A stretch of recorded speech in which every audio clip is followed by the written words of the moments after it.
Steve. Hi, Chris. Nice to Hi, see you again. yeah, likewise, likewise. Thank you for coming onto the podcast. We've got a few boxing interviews coming up. We've done one a few weeks ago with Don McRae, and I Yeah, seen you, and then we've got another one in a few weeks' time. So I'm really happy about that. And the reason I invited you was because of your book, Heavyweight Title Fights of the 1980s, which I've brilliant. read and I've thoroughly enjoyed Thank you. reading a book. So the first question I'd like to ask you is, in regards to this book, why the 1980s? Why not the 70s or the 60s or the 90s? I think you could probably do a 60s actually. I think the 70s has been done to death. So I didn't see any value in going there. I think the 90s would be interesting.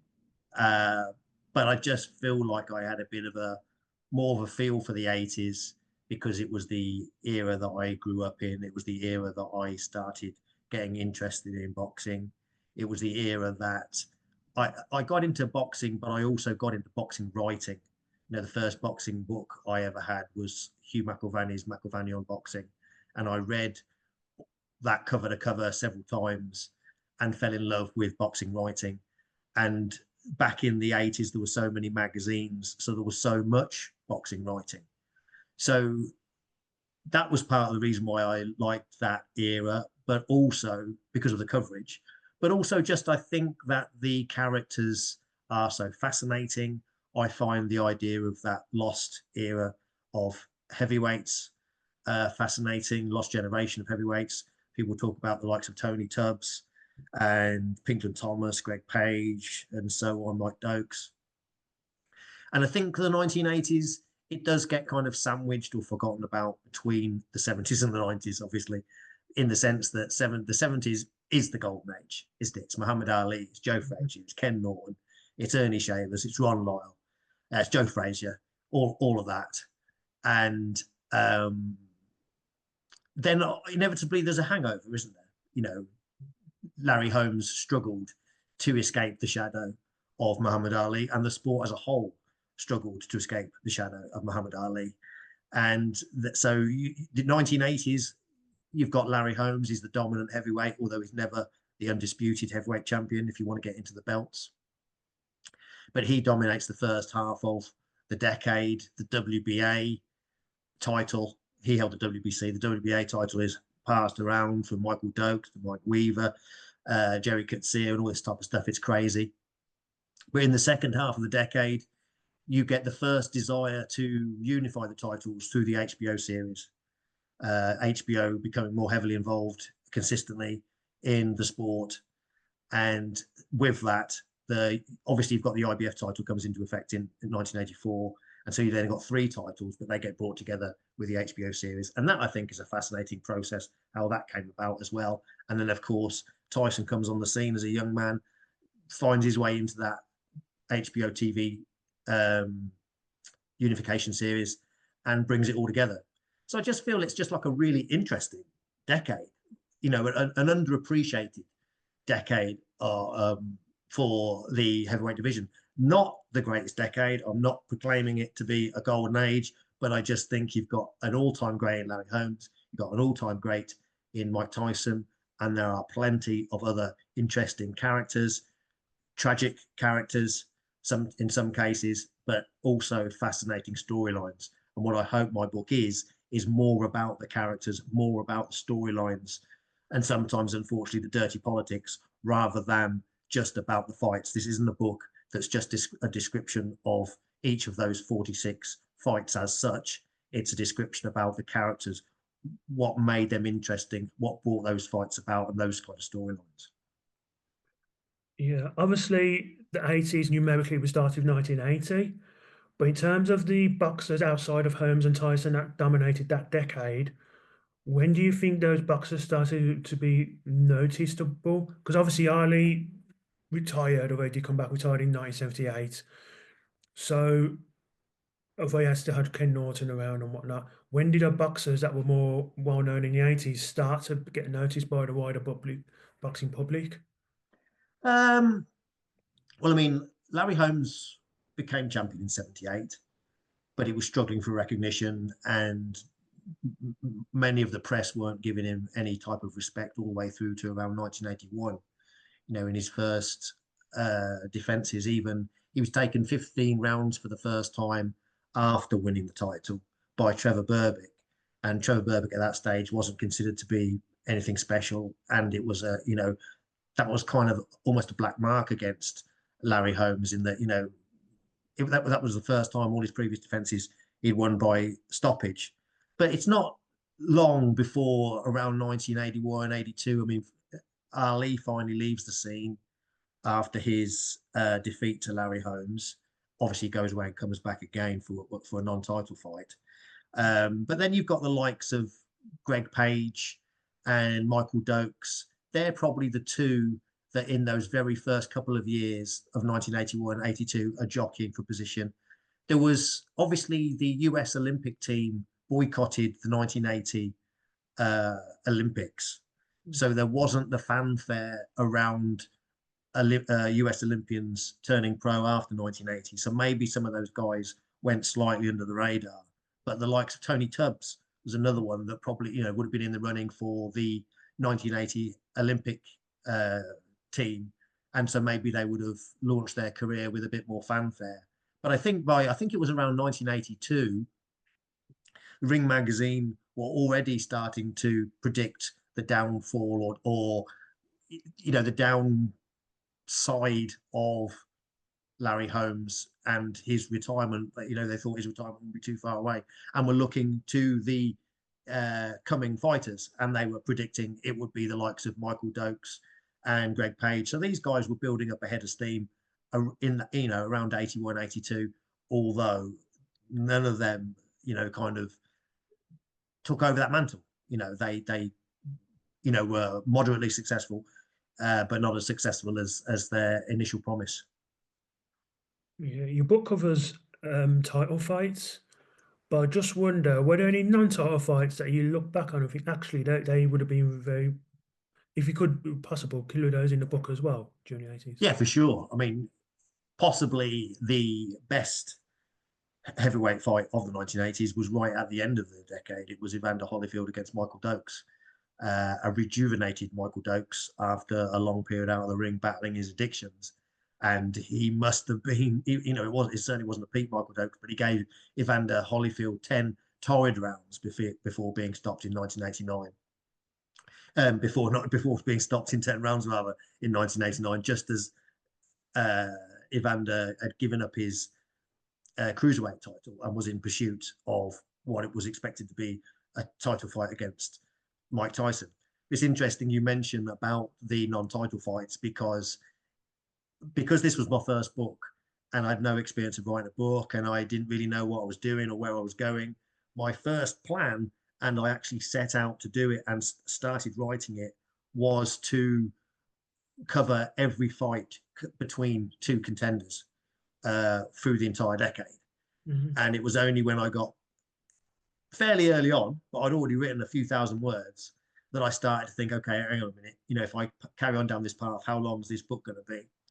And it dawned on me that it was going to be like a completely, I mean, the book is about 106,000 words, but my conservative estimate, if I had carried on doing what I was doing, was that it was going to be, the end result would have been about 300,000, which would have been totally unfeasible. So I had to ditch a few because I'd already covered. I remember that was the time. I tell you, when you talk about the names or when people were coming through, Jerry Cooney in 80 and 81, he was streaking. That's when he knocked out Ron Lyle and he knocked out Ken Norton, and obviously working towards his title challenge in 1982. So he was getting an enormous amount of coverage, huge headlines. And so I'd written in depth about those fights, and then thought, I can't put them in. I'm going to have to rethink this. And initially, I was quite disappointed because I thought I'm not going to be able to tell the full story here. But I thought I can't. It's an infeasible plan to cover all these fights.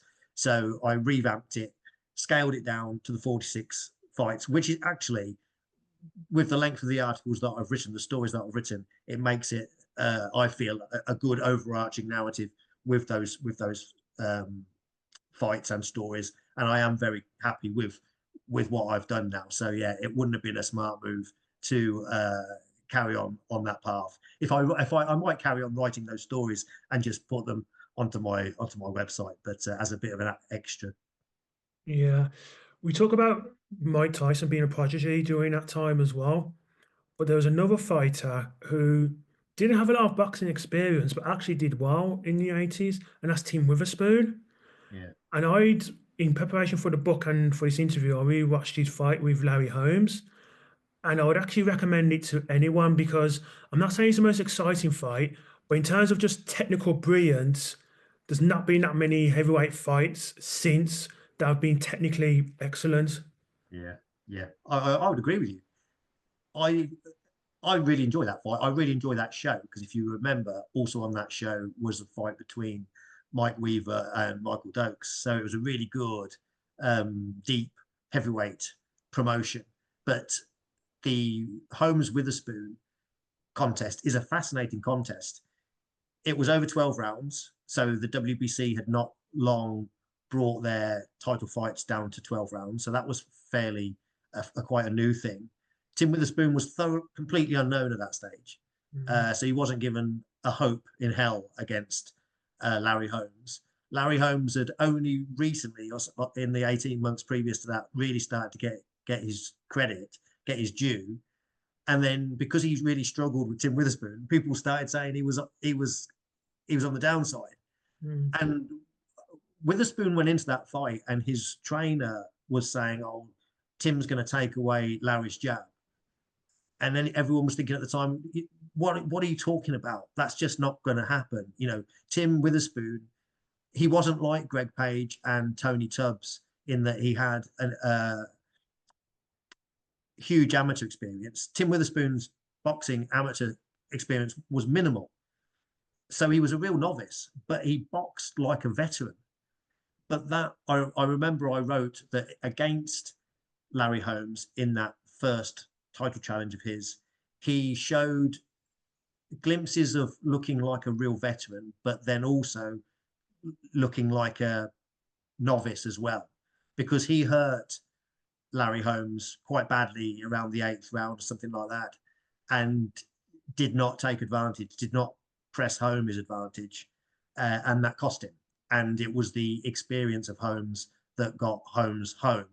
Many people I've read subsequently feel that Tim Witherspoon won that fight. I don't think that's the case, but he gave Larry a tremendous contest. Absolutely life and death struggle. I mean, Larry was comfortable at times, but he was really, really hurt. It was one of the times when Larry was really hurt in his career. Bearing in mind he was the dominant heavyweight in the first half of the 80s, what were the reasons for Larry Holmes not unifying? And also bearing in mind they're all basically under the same promoter, I mean Don King, but he never seemed to unify. Why was that? I just don't think there was any political will. And even though you're right in that for the majority of the time it was under the same promoter, there was just no moves to bring it together.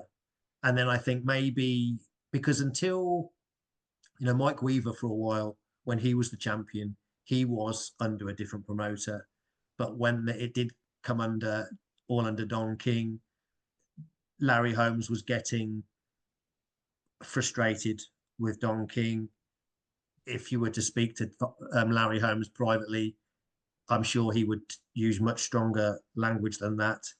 It was when it was at the end of '83 that Larry gave up the WBC title. He didn't want to work with Don King again. He did, but only because he was kind of like forced to. There was a deal on the table for Larry to defend against Greg Page, who was considered to be absolutely the number one contender for 2.5 million. But Larry was already at the stage where he was thinking that fight comes under the high risk, low reward type fight.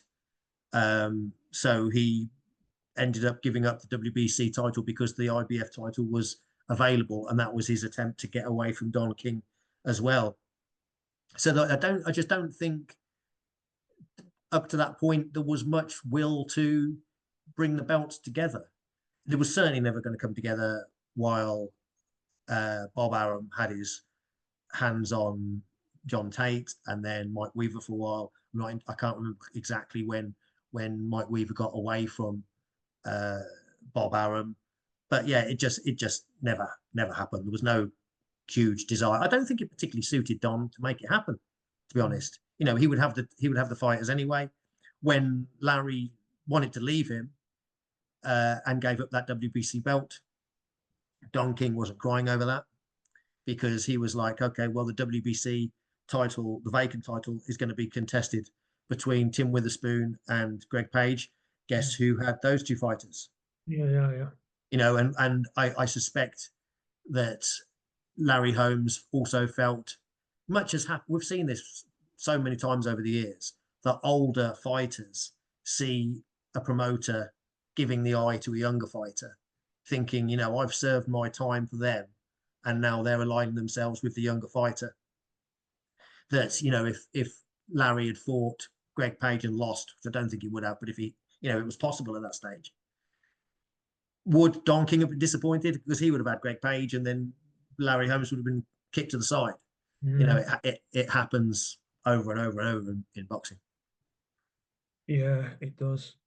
Larry Holmes, and over the last decade and a half, has had more recognition, but as you said previously, he didn't really get the respect he deserves. I know people say that's because he followed Ali, and that's a big reason. But what other reasons did he not receive that respect? I think there's a few reasons really. Like you say, primarily initially it was because he was Ali's sparring partner, and that's not a healthy label to have. And then when you win, Ken Norton was given the WBC title, and then Larry Holmes won it from him. So there was still that question of legitimacy. And then it took him a long time through consistency that he managed to get that respect in the same way that men like Bernard Hopkins, that type of thing. If you just keep winning, keep winning, keep winning, almost irrespective of the quality of your opposition, you're gonna get your respect. But not every fighter can do that. Turn up every time, every few months, regardless of injuries, regardless of off nights, and keep winning. Also, he wasn't a glamorous fighter. He was a, and I don't want to, I'm not meaning to disrespect Larry at all because I love him as a fighter. But he was a workman-like fighter, wasn't he? He had good legs, good engine, good jab, decent right hand, no huge power, uh, could go the distance, wasn't going to get worn out, great chin, but he wasn't flamboyant or flashy. So people have been so spoiled by Muhammad Ali as to what heavyweight could be that Larry couldn't live up to that. And also, I think people had started to expect fighters to live up to Ali in terms of the talking. And sometimes Larry Holmes tried to do that with rhymes and so on. And it coming from someone else, it just sounded bad. You just weren't the same. You were much better just trying to be your own man. And then, of course, sometimes he put his foot in it and said stupid things because he's just a guy. He's just a guy who happens to be an awesome boxer, and often, under intense pressure, has a microphone shoved in his face, and then sometimes says the wrong thing. So he could be a bit of a prickly customer. As I said, it was really interesting to read the contemporary newspaper reports that it wasn't until around the time he blew away Leon Spinks in around 81-ish when he was actually starting to be given credit as a very good champion. So he'd been champion for 3 years by that stage.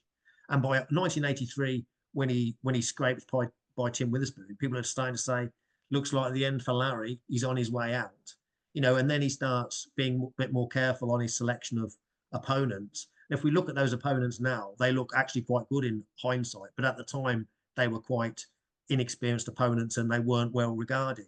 So he got a bit of stick. And then, of course, his famous quote that cursed him for many years when he lost to Michael Spinks, if he'd beaten Spinks, he would have gone to 49-0 and equaled Rocky Marciano's record. And he didn't get the decision over Spinks, and it annoyed him big time. and he said, he was thought to have criticised Rocky and said Rocky Marciano couldn't carry my jockstrap. And it's hard for us, I think, at this distance, because it's 40 years from now to then, but it was only 30 years from then to Rocky's time. So Mm. Rocky was so well loved as a fighter, uh, and amongst the media, that you shouldn't slag him off. It was a crime really to say anything bad against Rocky. And there were reporters when they felt that the two Michael Spinks fights were Holmes's final fights at that stage. People were writing that he'll be more remembered for his mouth and the bad things he said than his accomplishments in the ring, which luckily hasn't proven to be the case. I think that was just a knee-jerk reaction to to what people had heard. But over time he most definitely has got his appropriate respect, and I'd be amazed if anyone with any kind of knowledge of boxing history would have him outside of their top 10. And personally, he would probably be in my top 5. I can't see any heavyweight in history that would be able to, you'd definitely be able to say would stop him. Mm. So he's going to go the distance with all the best heavyweights, which means he's in with a shout of beating anybody. So yeah, but he really struggled to get respect over that time. And I still, people say he's still a bit of a prickly character now. That's just the way the man is. Talk about no one would be able to stop him, and that was one of his great characteristics. Not so much he had a good chin, but it was his recovery. That's Yes. something. And again, I'd recommend anyone to watch that. I can't remember which round it is, but the second fight between him and Ernie Shavers, Yeah, because seventh I've round. never known anyone, even the second fight with Fury and Ryder, Fury got up, but he still took a while, whereas Holmes just hit flush and not him by one of the hardest heavyweights in history, and he just got straight back up, and you're thinking, okay, It's hey, unbelievable. It's unbelievable. You're right. And that happened a few times. So it's like, does that mean he's got a good chin, or what's that all about? Because it is more, like you say, about recovery. He went down in the seventh round against Ernie Shavers in that second fight. It was also the seventh round that he hit the floor again when he'd been in control of the fight against Ronaldo Snipes. That was a really heavy knockdown. And let's not forget, of course, although he lost against Mike Tyson in 1988, the first right hand that put Larry down, I don't think there's hardly any heavyweights in history that would have actually even got up from that right hand. Larry Holmes got up from that right hand, and yes, he did get stopped by the end of the round when his arm got caught in the ropes, but he still had, he still had enough about him. He still had amazing recuperative powers, even that at that advanced age. Yeah, it's a funny one, isn't it? I don't think, you could, Tyson Fury with his recovery in that fight against Wilder is the only comparison I can think of in terms of a recovery. It's quite unbelievable when you think about the puncher that Ernie Shavers was, and Holmes got up and shook his head when he was hurt against Mike Weaver as well in late 70s and came back to win. So you had to shoot him and kill him to stop, and I think that separates the real greats. You know, Greg Page, Tony Tubbs, these were very good fighters. Anyone that says they weren't is kidding themselves. As amateurs, they were winning like 200 fights and things like this. But to be a really successful pro, it takes such a wide range of attributes, and one of them is a willingness to go to a dark place time and time again. And the greats have it. To get up. It's supernatural in a way, I think. But Larry Holmes, that determination, that grit. How else can you be that consistent? How else can you get to 48-0? Get into training camp, get into shape, do the running. That level of consistency is astonishing. I have total respect for people that do that. the we took the door moments in sport, and one of them was early in the decade between John Tate and Mike Weaver, who I think had lost actually 7 fights up until that fight. Yeah, Like, and yet he still won. And again, it's one of those where it changed. One punch changed their lives around because Tate never really recovered. He had some decent fights afterwards, but never really recovered. I think he ended up with a drug addiction, whereas Weaver was still prominent by the end of the decade. Yeah, John Tate is a tragic story. John Tate in that 1980 type of area, it was well known that Ali was going to come back against, well, I'm not going to say against, it is against his, it was against his best interest, but everyone was encouraging him to do it. And it was like, who's going to get the Ali fight? Who's going to get the Ali cash bonanza?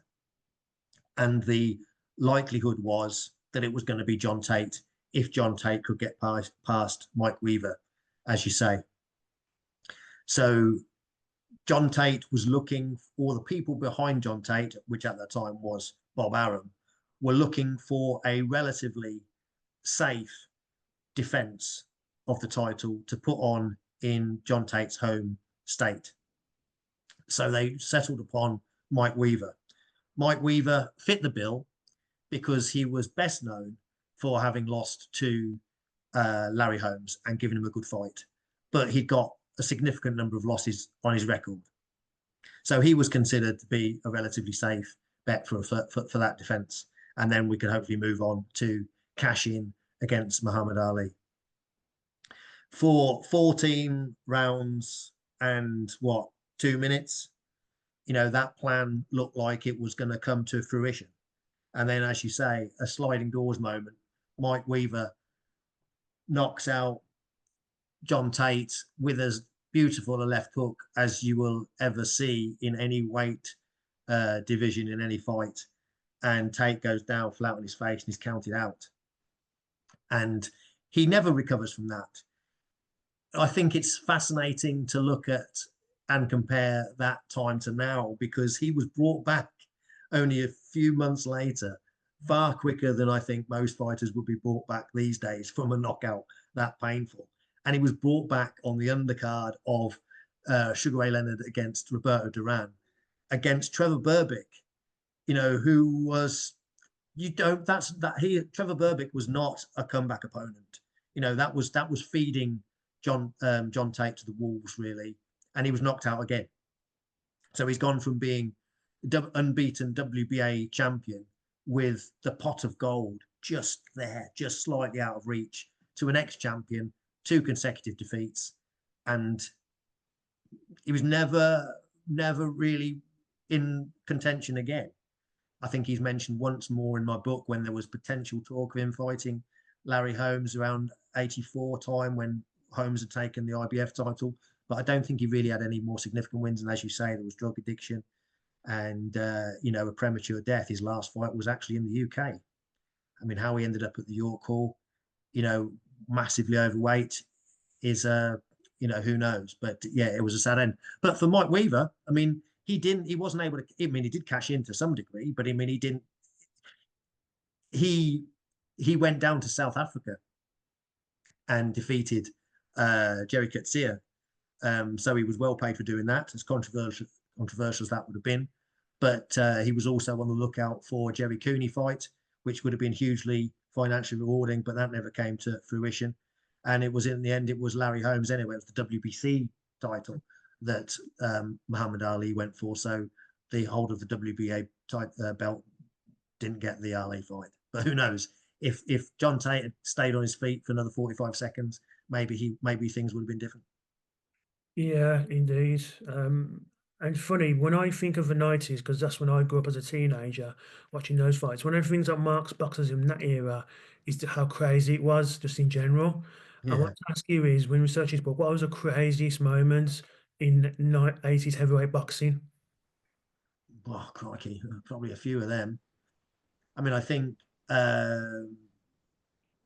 depends what type of crazy you want. I mean, there was when Michael Dokes challenged Mike Weaver for the WBA title, it was the worst.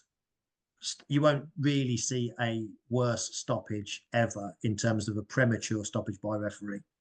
It wasn't long after the South Korean fighter lost his life in the fight against Ray Mancini and I think it was in the same arena.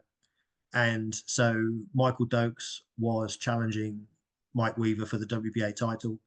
Uh, Weaver was hurt early, but he was back on his feet. He was in the corner or against the ropes, not appearing to be any kind of trouble. Only 63 seconds had gone, and the referee stepped in and waved the fight over. And Mike Weaver was the next champion, and Michael Dokes was the new champion. And that night, at the celebration party for the new champion, along with Dokes, along with Don King, was the referee, which kind of looks a bit suspect. If you are, when you've been involved in a controversy like that, you might have the best of intentions. You might be feeling bad about, I can't have a terrible stoppage. Better to stop too soon than too late. So if you've got all that, but if fair enough. But if you realise, which you must realise quickly, that the stoppage looks dodgy, don't go to the party, don't go to the celebration, because it just makes it look even worse. And then they had a rematch because it was a terrible, terrible decision. And Mike Weaver, a true blue collar champion, that was unfair on him. In the rematch, they went 15 torrid rounds, and it was a draw. And I think from memory, most ringsiders had Weaver as the victor.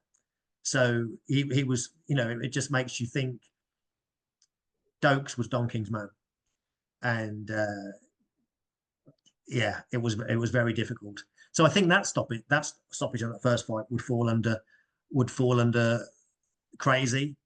I think there are a few of Larry Holmes' defenses, a few of Mike Tyson's defenses that would probably fall under that category.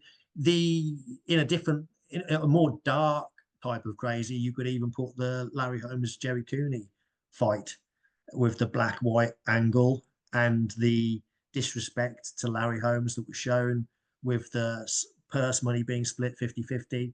Although Larry said, he understood, as much as he felt aggrieved by that with the challenger getting 50%, he wouldn't be able to earn as much by fighting anybody else because it was Jerry Cooney, even though Jerry Cooney was undeserving. And Jerry Cooney was announced second in the ring, which is a privilege given to the champion when Jerry was the challenger. So, that was pretty outrageous. So many outrageous moments. Muhammad Ali's comeback against Ali, against Larry Holmes. Again, I probably wouldn't fall under the crazy category because it's too tragic to be called crazy. But yeah, lots of moments. Yeah, obviously, like previous decades, the heavyweight division was dominated by American fighters. But what was the British heavyweight scene like there? I know he had Frank Bruno and he had a couple of title fights in the 80s, but out below Frank Bruno, what was this general heavyweight title scene at the time? Not that healthy. Certainly not on the world stage.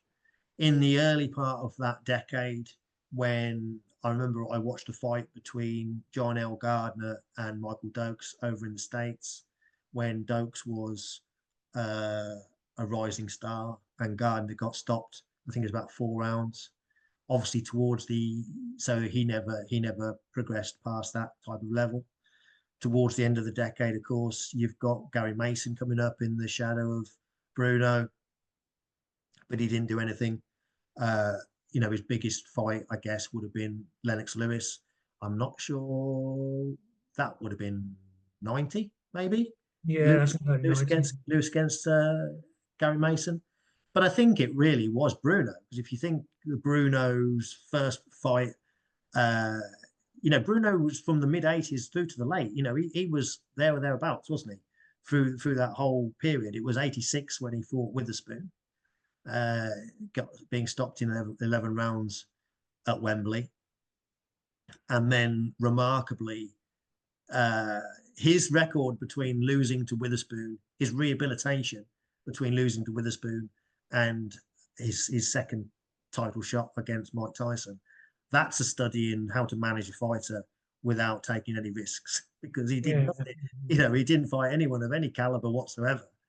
and gets another payday against Tyson 3 years later. And it would have been sooner than 3 years. It's just that 88, 89 period, Tyson's life was all over the place. So the fight against Bruno got delayed about 5 times for various reasons.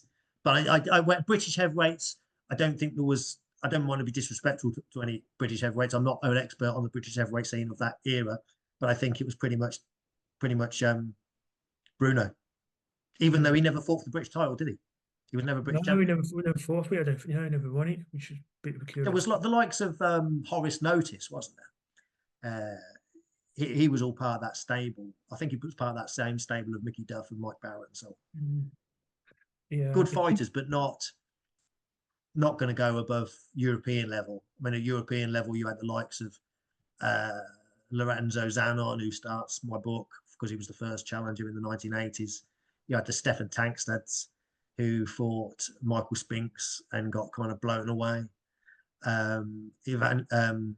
Evangelista, Alfredo Evangelista.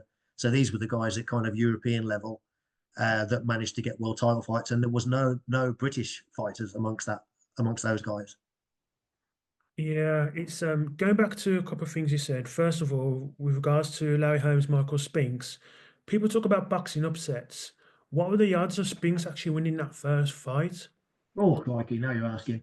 I couldn't remember the top of my head what the odds were, but Larry was a strong favourite. Larry wouldn't have taken that fight if he didn't think he knew he was coming to the end, and he was presented basically with what he felt was the easiest chance to get to 49-0. Michael Spinks had never fought as a heavyweight, never fought. He hadn't had any kind of like non-title fights after giving up the light heavyweight title because he was still light heavyweight champion when he beat Larry. So for those brief few days before he had to make a decision as to which belts to give up, he had all the light heavyweight belts as well as the IBF heavyweight title. So, he'd never fought over 175 pounds. And then he came in around 200, 205, something like that. And people were staggered, and I think there was complacency on Larry Holmes's side. He was just like, how's he going to hurt me? I think Larry just thought he was going to walk through him. And I do think this is, another one of these kind of sliding doors moments that going into that fight, both of those men had been trained by Eddie Futch. Mhm. And I feel that Eddie Futch added a lot to Larry Holmes. In the early stage of Larry's heavyweight reign, he was trained by Richie Giacchetti. And then it was for I think from Trevor Berbick onwards, it was Eddie Futch. And I feel Eddie Futch is a far superior trainer to Richie Giacchetti. But because Eddie had been in the corner of both Michael Spinks and Larry Holmes for their previous fights, he stepped back and said, I can't be in one man's corner against the other. So he stepped back from both fighters. So Larry rehired Richie Giacchetti, who he'd fired several years previously over allegations around bribes and funny business going on. And the quotes I was reading from Richie Giacchetti were pretty much saying the same about Michael Spinks, that, we're just going to blow him away. If he comes in at 200 pounds, it just means he's fat. There's no way that he can win. And yet Spinks proved to be a handful, and Larry claimed afterwards that he had an injury in his right shoulder. And I think there is truth to that because, he didn't throw his right hand. It was absolutely absent. So I think there was a combination of factors for Holmes's loss because he performed much better in the rematch, although he still lost. But I think that was an awful judging decision, probably payback time for the things that Larry had said about the judges.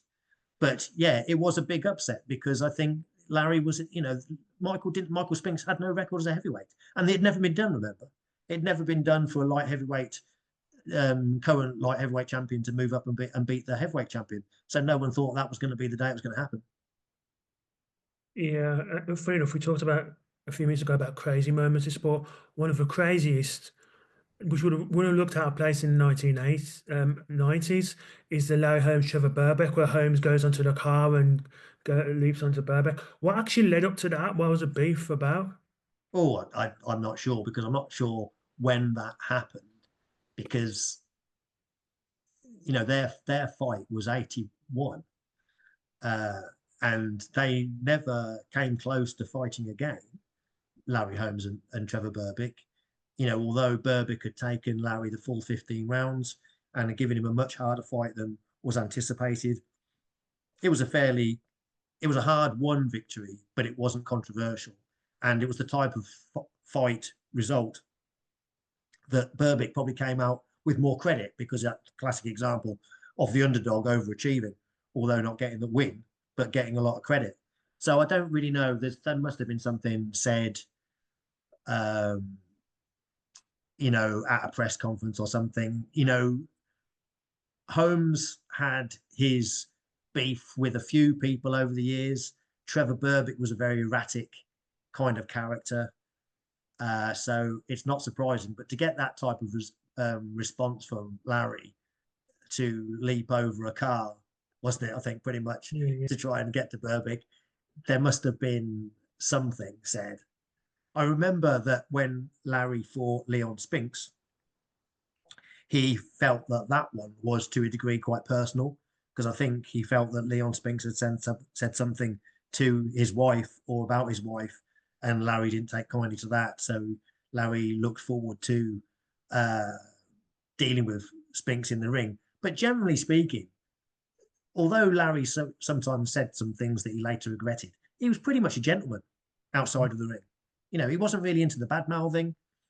Um, and he often said, it was business to him. He didn't want to hurt his opponents. He was critical of referees, when they didn't step in when he thought it was appropriate, when he was beating on an opponent and he wanted the fight to be stopped. So Larry was a prickly customer, and especially if he wasn't given his respect, he could fly off the handle. I remember, the Jerry Cooney was a couple of occasions where Jerry Cooney was trying to barge his way in and get some attention, and that would really annoy Larry, and he could lose his cool then. So he was prone to losing his cool. But yeah, it would take some provocation. So my guess is my sympathy would be with Larry. I think it was probably something that Burbick had done. yeah. When Tyson beat Burbeck, he became a phenomenon. Not just because he was like the youngest ever holder of that type of the title, but just the way he was, he became a phenomenon. And I often say to people all the time, even with social media and the internet and the way that works, I don't think people realize how quickly Tyson spread. Even with social media now, I can't think of any athlete that or has that aura around him that spread what nationally since Tyson that times, unless you can think of any, not just out in boxing, but just sports stars in general. No, I mean he was iconic, wasn't he? I mean it goes all the way back to probably the start of modern heavyweight boxing in terms of like Jack Dempsey announcing himself against Jess Willard. But again, the media landscape was so different then that people wouldn't have seen it, wouldn't have had the immediacy that Mike Tyson did. But because Tyson was so iconic, I mean, his body shape, he brought that back, in the kind of looking the part, his personality, his ring entrance, the ferocity. It was just, I mean, he is a truly fascinating character, Mike Tyson, which is evidenced by the fact that that fiasco recently still gripped people's attention, and people were interested to see that how Tyson at 60 could perform in the ring. It's just insane. But no, I don't think people can appreciate how exciting and what a whirlwind that was. And boxing and heavyweight boxing really needed it, and it came along at the right time, and I was exactly the right age because I would have been about 14, 15 in those late 80s years. And it did feel like, I know I was probably quite naive then, but it was just a matter of time before he beat Rocky's record. He Mm, was fighting so frequently for one thing that it would only take a handful of years to get there. That was the feeling. He's blowing people away. It's only a matter of time before he gets to everybody, and he'll knock them out. And the only way to go the distance is to be huge and to hold on to it. In which case you're not going to land your own punches. That's around 87, 88, 89. That's how it felt. And it's interesting to look back now at when that HBO series unification series started. Mike Tyson wasn't even in it, so it wasn't like created to crown Mike Tyson. It was created and then he forced his way in because he turned pro in '85 after after failing to make the '84 Olympic team, and he won the title in November '86. It's phenomenal. And he was fighting every few weeks, knocking people out in the era of VHS tapes. So his management was sending VHS tapes of his fights to all the fight reporters nationwide, generating interest. But still, he went into, if you watch that Berbick fight and watch the build up to the Berbick fight and read about the build up to the Berbick fight, Berbick was by no means washed up at that stage. Berbick was coming off his career best victory. So Berbick was not a has-been. I think it's easy to forget that. Berbick had beat Pinklon Thomas for the WBC title in an upset victory. And Trevor Berbick was thinking, who is this kid, Tyson? He's small. He's not going to be able to manhandle me. And Berbick was a big step up for Mike Tyson. Tyson had beaten the likes of James Tillis, Alfonso Ratliff, Mitch Green. But some of those guys had given Tyson trouble. So most people expected him to beat Berbick, but it was by no means a whitewash or a kind of a foregone conclusion. It's interesting to read. Berbick had Dundee in his corner, and Angelo Dundee was pretty dismissive. I mean, Dundee was always a great cheerleader for his fighter, and he was in the corner for Berbick against Tyson, and then with Pinklon Thomas against Tyson.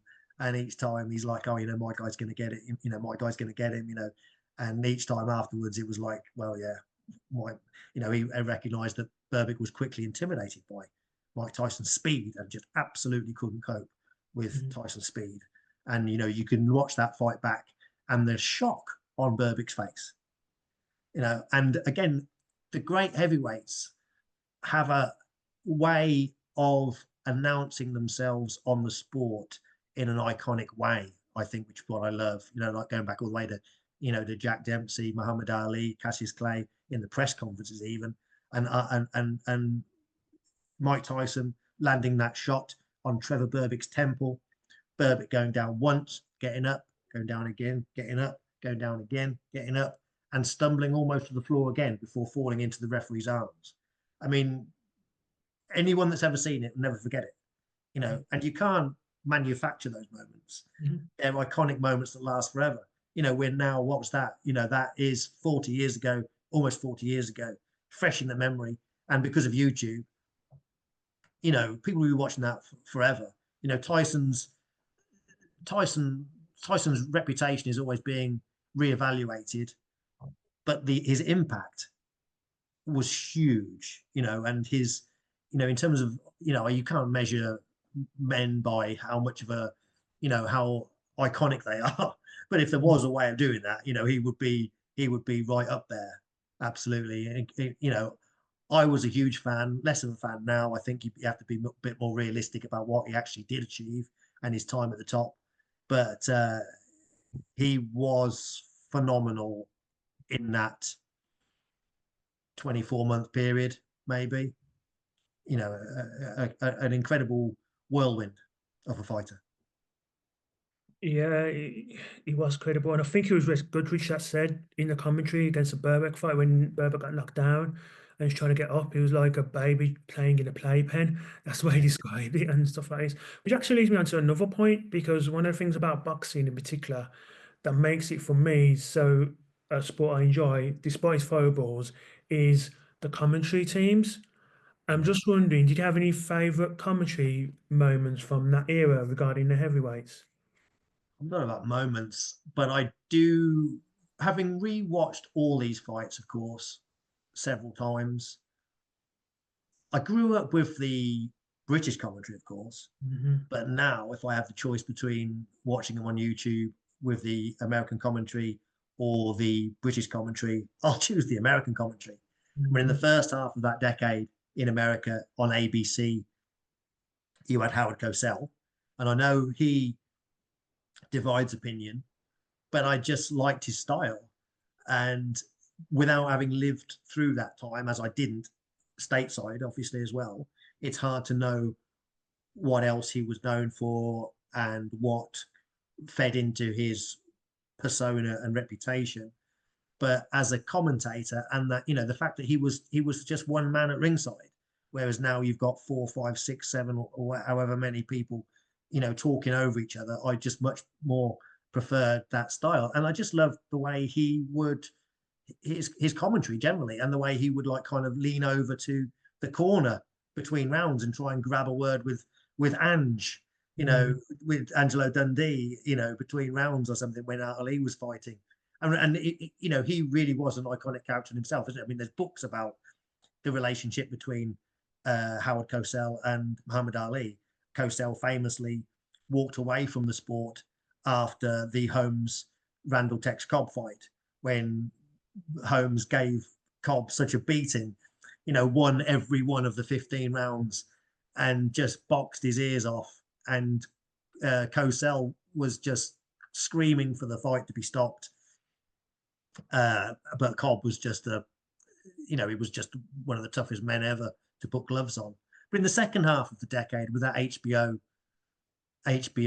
unification series and the HBO coverage, that for me is the gold standard really of commentary. Jim Lampley didn't join till towards the end, actually. Rewatching all these fights, I was quite surprised.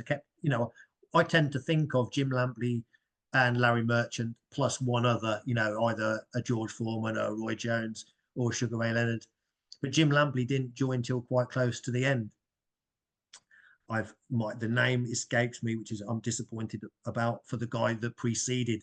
Barry Tompkins. Yes, yes, yes. Thank you, because I'm glad that you've reminded me, because he was huge, in terms of integral in there, and I don't know why he was let go, because Larry Merchant was amazing, but he didn't do the blow by blow type of commentary.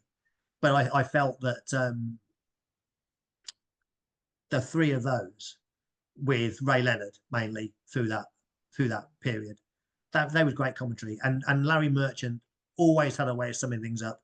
The way that he would have his little monologue before a fight to sum things up perfectly, and he would find the right things to say between rounds and to sum things up at the end.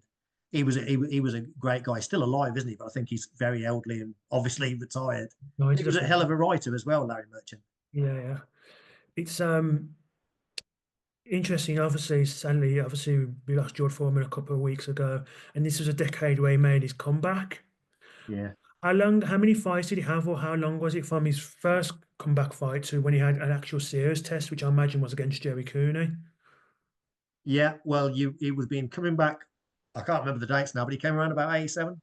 Yeah, yeah. It may be 86, 87, because he'd been out of the ring 10 years, a good 10 years. And he got back on it, didn't he? He launched that comeback in the same way that a novice pro would, fighting low-level opponents and fighting frequently to shake off the rust and some of the weight. So he was very, very busy during those first 3 years. And you're right, his first test would have been around Jerry Cooney. I think he might have fought Adelson Rodriguez maybe before Cooney, but that wasn't as high profile as Cooney. And Cooney would have been 90, 91, because he got to Evander in 92, wasn't it? I think, George. So yeah, in those first few years, he wouldn't have fought anyone of any significance, George, and no one would have been taking him seriously, although he obviously was getting some coverage because of his name. I'm sure he was on the cover of Ring magazine around that time, and if you think about it, there was talk of him fighting Mike Tyson in 1991. So clearly, he had reached the stage where people were thinking, could this happen? The edge had been taken off Tyson by his defeat to James Douglas, Buster Douglas, and people knew that Tyson was on the slide, and Foreman had proved that he still had the punch, and he was this big man who wasn't going to be intimidated. So yeah, I can't remember the specifics of his comeback in those probably those first 3 years of his comeback, but he was knocking over essentially a series of men with probably as many losses on their record as wins, which is the traditional way of doing it for many. Well, yeah, indeed, indeed. If we take Holmes and Tyson out of this next question, who would be your top three heavyweights of the 80s? Top three underneath Holmes and Tyson. Hmm. It would be Tim Witherspoon, Greg Page, and I think you'd probably have to give it to Pinkton Thomas, but I'd like to put Mike Weaver in there because I got a soft spot for Mike Weaver. But I mean, there's lots of good fighters, but they're all flawed fighters. So you could make a case for a lot of guys. You could make a case for Tony Tubbs. He's thought of, these days a lot because of his 2-round capitulation against Mike Tyson. But I mean, he was a really good boxer with fast hands, good engine, not a great body shape, but he was a really good boxer. Never really allowed to develop, and not with the real aptitude or attitude for the sport. But I think Tim Witherspoon would be my number one. We've talked about the challenge he gave to Larry Holmes, came close to winning that fight.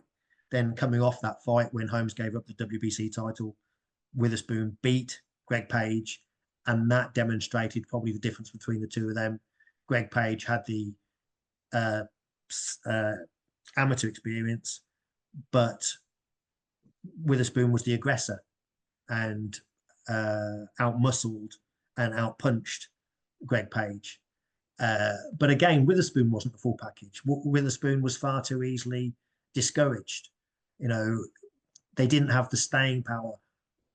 A lot of those guys, it seems to me, yes, they were getting ripped off by Don King, but the difference was, Larry Holmes, he got ripped off by Don King, but he just kept going. He felt like, well, if I keep winning, I'll keep earning money anyway. Whereas Tim Witherspoon will get ripped off by Don King and just think, well, what's the point of even carrying on? And that's understandable, but it's not going to get you. It's not going to get you to where you need to be when that was the structure that you were stuck with. So I would say Greg Page was possibly the most talented fighter of that era, underneath the top two. But again, he would have rather been playing basketball. But his skill set was in boxing. I love Mike Weaver. Mike Weaver always turned up in shape. He always had a chance of knocking you out, but he was also vulnerable as well. So yeah, I'm skirting around naming 3 specific names. I think I can comfortably say Witherspoon, then Page. I mean, we'll say Witherspoon, Page, and then Pinkton Thomas. Pinkton Thomas, at his peak, very brief peak, was a tough fighter. He could go 12 rounds, dynamite jab, decent right hand behind it, and resilient. And those basics can get you a long way. He was a big man. Yeah, he wasn't intimidated. So yeah, though he had the kind of the fundamentals, he wasn't flashy, and he didn't sustain it. How he should never have lost to Trevor Berbick, and he blew it there really, and he blew the opportunity. That was one of the early fights in the HBO series. Pinkton Thomas's first defense, not first defense, but defense against Trevor Berbick. He get Trevor Berbick out of the way, and it's Tyson. And Trevor Berbick turns up, out hustles Pinkton Thomas, and Trevor Berbick gets the Mike Tyson payday. Gets knocked out quickly by Tyson, but still. But Pinkton Thomas, at his best, was I feel like I'm damning with faint praise when you say a competent, solid fighter. But again, if you've got the fundamentals and you are reliable, that in an era of unreliable fighters, you can do quite well for yourself. Yeah, indeed, indeed. Just quickly then, because coming up to the hour, what's next for you in terms of writing? Are you planning to write any more boxing books, or what If so, can you give an idea of what subjects you're going to write about, or what's next with regards to your own writing? Well, I have got an idea, but it's very early days, so I don't want to really say too much. I'm going to stick in the heavyweights, is my plan. I will probably continue writing articles as and when I just get ideas, which all Mhm. that stuff goes on my website, which is stevehuntboxing.com. And I have got an idea for a book. I don't want to say too much, I've always fancied writing a book about a particular fight. Okay. Because I've got some favorite books of mine are books about specific fights. And so, yeah, that's one idea. But I've already, even in the brief time since I finished my last book, this is about the third idea that I've had. So it's kind of like things come and then go. So I might not even settle on this one because it's such a huge project that demands so much of your time and attention. You've got to really be committed to it and enthusiastic about it to Mhm. sustain it over the several years that it will take. So I've got to see where I go with that. So I'm not. It's not that I want to be elusive again. It's just not. I'm not really settled on an idea yet. If I was 6 months' time, I could hopefully tell you. Okay, cool. If people want to find more about your work, where can they go? Well, yeah, there's my website, as I said, steveunboxing.com. I'm all over social media, or try to be, in terms of Twitter or X, as well, I don't know what I am, Mr. Steve Hunt, I think. Facebook and Instagram, you can find me there. I also, of course, host my podcast, which is the Boxing Movie Podcast, and you can find that on all those social media platforms as well. Just quickly, because you just reminded me what you just said there of another question before we go. I'm a big fan of boxing movies, but I can't remember that many boxing movies in the 80s, other than the Rocky movies. Oh, oh, you've caught me on the hop there. Yeah, Uh, I can't. No, none are going to spring to mind, I'm afraid. I would No, have to go back and look. But I mean, there's so many boxing movies that there's never really been a period where there weren't some. But clearly the 80s might have been, there's going to be something obvious that we're forgetting. Um, Raging Bull in 80. oh yeah, that's the one. Yeah, that's just. But I always think about the 70s as well. Some of my favorite. Yes, yeah, yeah, yeah. I'm sure there were others, but none are springing to mind. So clearly, none that have made a lasting impact. But I'm probably embarrassing myself there by forgetting something obvious. Yeah, indeed, indeed. Steve, it's been an absolute pleasure talking to you. Thank you for coming onto the 286 project. Thank you. I really appreciate it, Chris. Always a pleasure. You too.